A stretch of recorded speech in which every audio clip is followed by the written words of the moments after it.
सुनो, मुझसे संभल के रहा करो। क्यों, गड्ढा हो तुम? तो ये तो मान जाएगी, लेकिन धूप नहीं मान रही है। 3 दिन से नहीं निकली, आंखें तरस गई किरण को देखने के लिए। सूरज की किरण। अरे इतनी ठंड पड़ रही है कि मैं कश्मीर की कली ना सही, कश्मीर की मूंगफली जरूर बन जाऊंगी। बिस्तर से उठने का मन ही नहीं करता है। ऐसा लगता है दिन भर रजाई के अंदर घुसे रहो। दिन भर रजाई के अंदर घुसे रहो तो एक काम क्यों नहीं करती, रुई बन जाओ। देखिए, मैंने अखबार में पढ़ा था कि अमेरिका में बर्फ भरा तूफान चल रहा है। घर बर्फ में दबे हैं, सड़कें बर्फ में दबी, गाड़ियां बर्फ में दबी। यही बात मैंने इसको बताई तो बोलती है तुम अमेरिका चले जाओ, डॉक्टर ने तुमको बर्फ से सिकाई करने को कहा है। हाँ तो इनके हाथ में सूजन है ना, अभी परसों ही नहाते नहाते बाथरूम में गिर गए थे। पूरी बात बोलो। ठंडे पानी से नहाते नहाते मैं बोल रहा था इसको कि देखो रहने दो, अगर कुछ दिन ना भी नहाया तो कुछ बिगड़ नहीं जाएगा। लेकिन नहीं, इसको तो लगता है कि अगर मैं एक दिन भी नहीं नहाया तो ऐसे बास मारूंगा जैसे जूते में घुसा हुआ मोजा बास मारता है। मैंने कब कहा एक दिन न नहाओगे तो बास मारने लगोगे तुम? 2 दिन लगते हैं तुमको, तब जाके बास आती है। वैसे ठंड से बचने के लिए लोग तरह तरह के आइडिया लगाते हैं। कोई रूम हीटर जलाता है, कोई लकड़ियां जलाता है, कोई 2 स्वेटर पहन के घूम रहा है। लेकिन अगर ठंड इसी तरह बढ़ती रही ना तो चड्डी भी लक्स की नहीं, ऊन की लेनी पड़ेगी।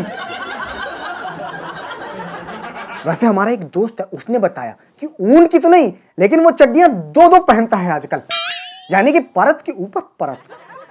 मैं तो ये सोच रही हूँ कि गर्मियों में लोग ठंडी जगहों में घूमने जाते हैं, जैसे शिमला, श्रीनगर, तो ठंडी में कौन सी जगह घूमने जाते हैं?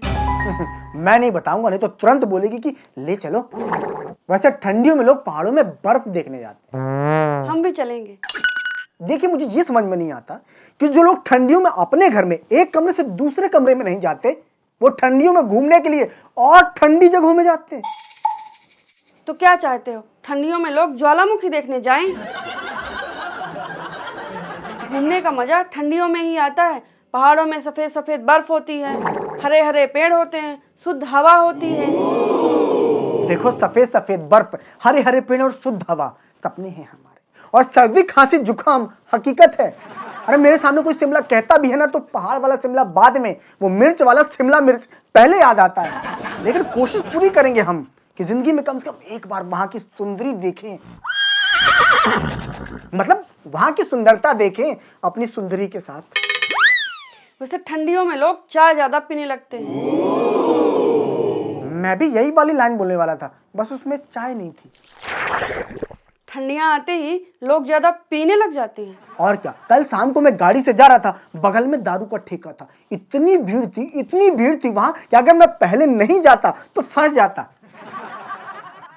नहीं, ठेके के बगल में समोसे की दुकान भी है तो मैं समोसा खाने गया था। अच्छा, समोसे कढ़ाई से निकल रहे थे कि बोतल से? मेरे समोसे तो कढ़ाई से निकल रहे थे, लेकिन ठंड के मारे मैं स्वेटर जैकेट पहनने के बाद भी कांप रहा था। लेकिन जो लोग ठेके के सामने खड़े थे, कोई टी शर्ट में था, कोई बनियान में था। टी शर्ट बनियान में नहीं थे, वो सब बोतल में थे, और उनकी नजर में बोतल में दारू नहीं थी, ठंड से बचने का काढ़ा था। काढ़ा? हाँ मान लो तो काढ़ा है वो भी। और 1000 की स्वेटर से 100-200 की बोतल तो सस्ती भी पड़ती है। खैर, जो पिछले 10 दिन से ठंड बढ़ती जा रही है, अगर घटी नहीं ना तो लोग पागल हो सकते हैं। पागल क्यों होंगे लोग? वो कल जो तुम गाना गा रहे थे वो सुनाओ ना। मैंने पायल है छनकाई, अब तो आजा तू रजाई। वो रजाई नहीं है, हरजाई है। ठीक है, तो कोई बात नहीं, मैं ठंड के हिसाब से गा रहा था, हरजाई की जगह रजाई। अब करें तो करें क्या? गर्मी के मौसम से तो कूलर बचा लेता है, एसी बचा लेता है, लेकिन ठंड के मौसम में जब ठंड बढ़ती है ना तो स्वेटर भी कहती है अबे मेरे ऊपर से भी कुछ पहन ले, मैं भेड़ के ऊन से बनी हूँ, भेड़ नहीं हूँ। हाँ तो इस कश्मीरी ठंड में अंदर से आवाज आती है कि हे भगवान, अगले जन्म मोहे भेड़ ही की जाओ। देखो, अगर पार्लर न जाओ ना तुम तो भेड़ तो वैसे भी बन जाओ।